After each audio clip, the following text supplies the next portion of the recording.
আসসালামু আলাইকুম। আজ তৈরি করে দেখাবো আমাদের দেশের খুব জনপ্রিয় স্ট্রিট ফুড আলু পুরি। বিকেলের নাস্তায় মাঝে মাঝে ঝাল ঝাল ভাজা পোড়া খেতে ইচ্ছে করে, তাই না? আর মোড়ের দোকান থেকে কিনে আনা ডাল পুরি বা আলু পুরির সেই স্বাদ যদি ঘরে নিজের হাতে স্বাস্থ্যসম্মত উপায়ে তৈরি করতে পারেন, তাহলে তো কোনো কথাই নেই।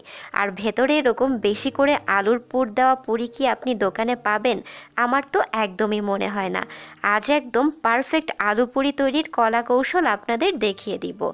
আমার এরকম নিত্য নতুন রেসিপির আপডেট পেতে যারা এখনও আমার চ্যানেলটি সাবস্ক্রাইব করেননি, তারা প্লিজ সাবস্ক্রাইব করে পাশে থাকা বেল বাটনটি ক্লিক করে রাখবেন।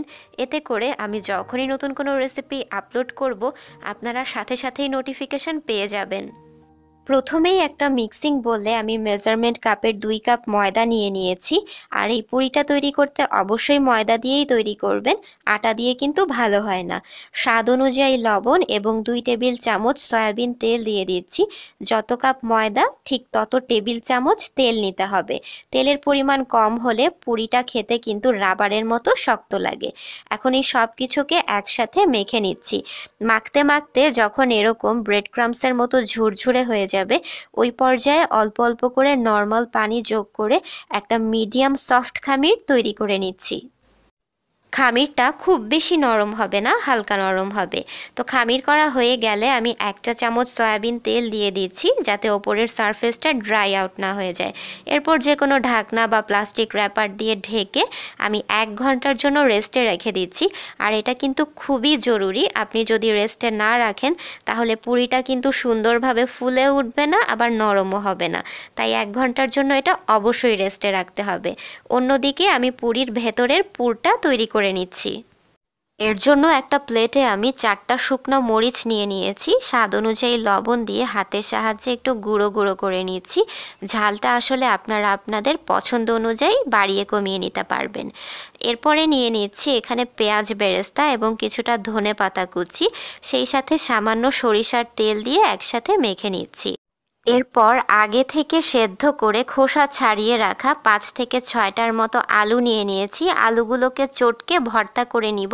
সাধারণত আমরা যেভাবে আলু ভর্তা তৈরি করে থাকি ঠিক সেভাবেই আমি ভর্তা করে নিয়েছি। অন্যদিকে ঠিক 1 ঘন্টা পর আমি ফিরে এলাম। এই 1 ঘন্টা ময়দার খামিরটা রেস্টে রাখার কারণে এটা আরও কিছুটা নরম হয়ে এসেছে। এখন আমি জাস্ট 1 থেকে 2 মিনিটের জন্য আবারও একটু ভালো করে মথে নিব। এরপর এই খামির থেকে ছোট ছোট লেচি কেটে নিচ্ছি, আর এখান থেকে একটা লেচি নিব আর বাকিগুলোকে একটা ঢাকনা দিয়ে ঢেকে রাখছি, যাতে করে ওপরের সারফেসটা ড্রাই আউট না হয়ে যায়।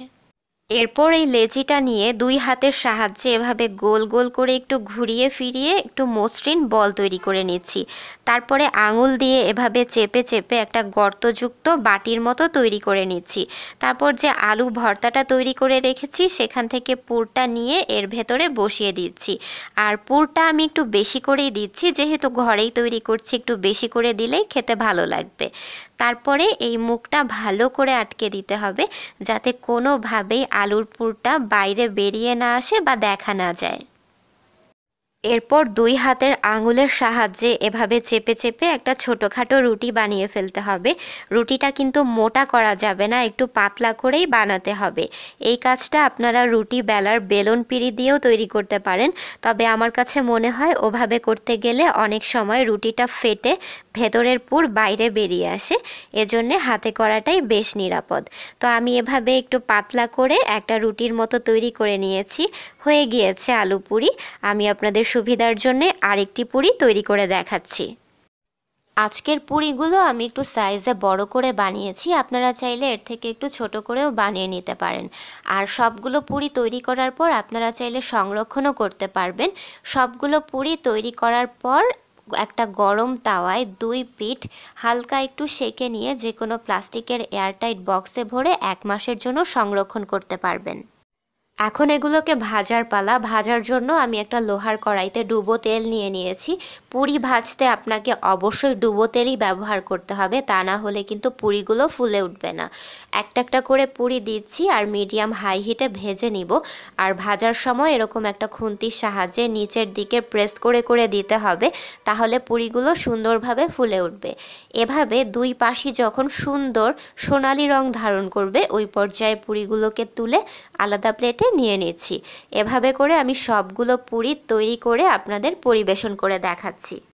তো দর্শক, তৈরি হয়ে গিয়েছে একদম স্বাস্থ্যসম্মত উপায়ে ঘরে তৈরি আলু পুরি। আমি আপনাদের জন্য একটু ভেতরটাও দেখিয়ে দিচ্ছি। দেখুন, একেবারে আলুর পুরে ঠাসা।